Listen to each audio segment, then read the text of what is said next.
it's Doc Thompson on 1140 WRVA. Last week, I talked about something that Jim Moran said, and I didn't even understand it. Some people said, Doc, you don't get it. Jim Moran is just playing the politics game. That's what he does. We've seen this before about stuff, and it's just typical. The problem is, I would understand that if it made sense. But it was so nonsensical, I think the guy is actually going senile. Tommy joins me now. Tommy, what's your website? It's called retiredjimmoran.com. Sounds like you're not a fan of the congressman. No, not really. All right. Now, you've had the opportunity to track all of the crazy things he's done and said for a long time. You've documented these things. His latest statements, and I'll go through them in a minute, did they seem crazy? Do you think he's going senile?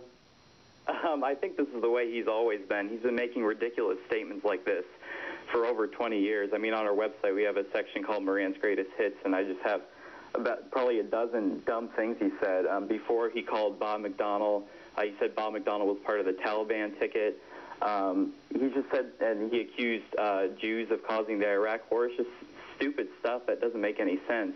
See, but even those two things, saying that about Bob, I at least know what he was going for. He's saying, you know, Bob is some radical right guy, and you know those people on the right there, they're like whatever it is. And I even understand, I don't agree with, but I even understand the thing about the Jews, that he's obviously some sort of conspiracy theorist about that. But at least it kind of makes sense. I know where he's going. Let me share what he said. He said, if the Republican successes in the 2010 elections happened for the same reason, if the Republican success in the 2010 elections happened for the same reason the Civil War happened in the United States. It happened because the southern states, the slaveholding states, didn't want to see a president who opposed slavery. I don't even know what that means. Yeah, I mean, neither do I. It makes absolutely no sense. All right, what do you think? Is he just in this case, is he trying to play the political game and call the people on the right racist? Is that? I guess that's what he's trying to do. I mean, I think it says a lot that he would go. This was on an Arab television network. This wasn't on some American media outlet. It was an Arab, non-English television network. And he went to foreigners and basically said the American people are a bunch of racists. And I think that says a lot, because if you're going to call the American people a bunch of racists, you should at least say it on an American media outlet. Say it to the American people themselves, not go disparaging us to foreign countries, especially when that audience probably includes a lot of people who don't like us. Okay, so there's the next thing that doesn't make a whole lot of sense on it. Why would he say it to them? It's not, he doesn't get political gain for it. You know, I mean, the whole thing is just bizarre. But you're maintaining that he's just that nutty, huh? Yeah, I think so. I've been reading about this. I've done a lot of research on it. I don't know what his thinking is behind it, but it's definitely infuriating. All right, so tell me about his greatest hits. Tell me about Jim Moran. Well, Jim Moran was elected in 1990. Back in the 80s, he was the mayor of Alexandria, and he had to resign. He pleaded no contest for a conflict of interest, and he had to resign as mayor. And then he ran for Congress in 1990. Well, hold on a second. What was the conflict of interest surrounding? Do you know? It was, I don't know the exact story. It was some sort of land deal that he was getting special treatment for somebody to get sort of deal on land. I can't remember the full story. Well, you know what that says to me? You got a mayor who does that and has to resign. That sounds like somebody you want to send to higher office. That's somebody you want to get reelected to something else, right? Exactly. All right, so then from there he does get to higher office. He goes to Congress. He got elected in 1990. He unseated Stan Paris, who was in there a long time. He was a Republican. And then he quickly made a name for himself in the 90s. He actually got in a fight with a fellow congressman over the Gulf War.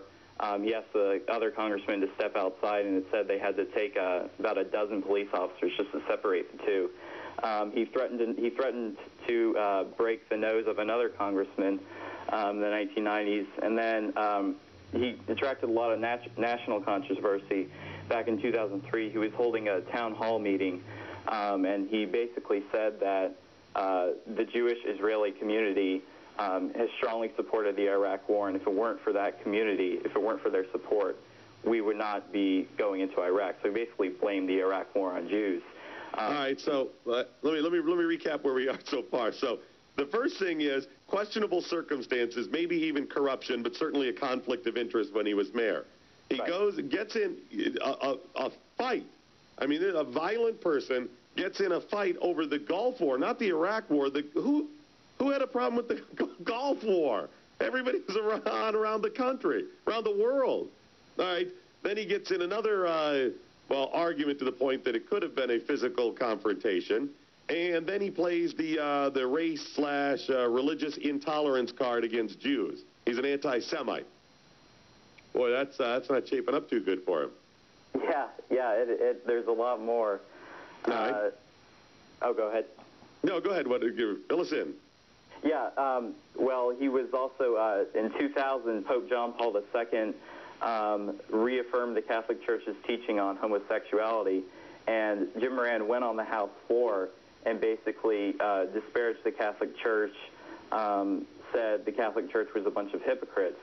And then his press secretary went and changed the wording of the statement in the congressional record without permission, which is illegal under House rules. And the secretary said it happens all the time. So we got into trouble with that. And then the two local bishops, Bishop Laverde of the Diocese of Arlington, and then the Archbishop of Washington, went and condemned him in the local newspaper. And that's not his only problem with Catholics. He was going to Mass, I think it was 2003. He went to Mass in Alexandria at a Catholic church, and he brought a candidate for mayor in Alexandria to Mass. He wasn't going to Mass to worship, just to practice his Catholic faith. He was bringing the mayor to shake hands with people after Mass. Oh, jeez. Yeah. The priest got up and gave a pro-life homily because he recognized that there were three pro-abortion politicians sitting in front of him. Gave a pro-life homily, and then after Mass, Moran goes poking his finger in the priest's face and gets in a huge screaming match with him. And people said he was close to punching the priest out. You know, it's funny. I've been to church a whole lot. I've been to Catholic church, all kinds of different denominations. Usually people, they will say nothing to the priest, or occasionally, sometimes they'll say, hey, that was a great homily, or that was a great sermon. I don't recall ever in my entire life seeing anybody yell at the minister or priest. That doesn't come up a lot. Yeah, it really doesn't, but he went right after him. And, yeah, that's Jim Moran for you. Wow. Okay, so I would say violent, anti-Catholic, anti-Semite, and certainly somebody who has some conflicts of interest or trouble with conflicts of interest. Yeah, and he has ties with the PMA group. The PMA group was a lobbying organization that was shut down right after the 2008 elections. Because they were giving money to certain congressmen on the House Defense Subcommittee, including Jim Moran. They were giving money to them in exchange for earmarks for their clients. So Jim Moran, we've got that well documented on our website. Jim Moran has gotten $177,000 in campaign cash from PMA Group since 1990. They're his biggest donor. And he has secured millions and millions of dollars worth of earmarks for him. And it's not just PMA Group. We've done some research and shown this is widespread with all sorts of defense contractors. So he's in the corruption ring, too. Yeah, I got the little questionable background there. What was the thing with the kid just a few months back? He threatened some little kid or something? Oh, yeah, that was actually a few years ago. It was an 8-year-old kid. It was years ago. Okay, I was thinking it was like, okay. Yeah, it was an 8-year-old kid. They were in a parking lot of a rec center, and the kid was just going up to Moran's car, his campaign-financed Toyota Avalon, I guess. It was brand new. I guess the kid liked cars, so he went up to his car and was admiring it. And then Jim Moran accused the kid of threatening, an 8-year-old kid threatening Jim Moran with a gun and demanding the keys to his car, even though there were several witnesses showing that Moran was the belligerent one, not the 8-year-old kid. The 8-year-old kid was probably scared to death, because Moran's a big guy, too. You know, this reminds me of Seinfeld, when Kramer gets in a physical fight with his friend who is a little person. who is the midget. He's that tall and gets in a fight with him. That's probably what it looked like with Jim Moran out there, threatening the little kid.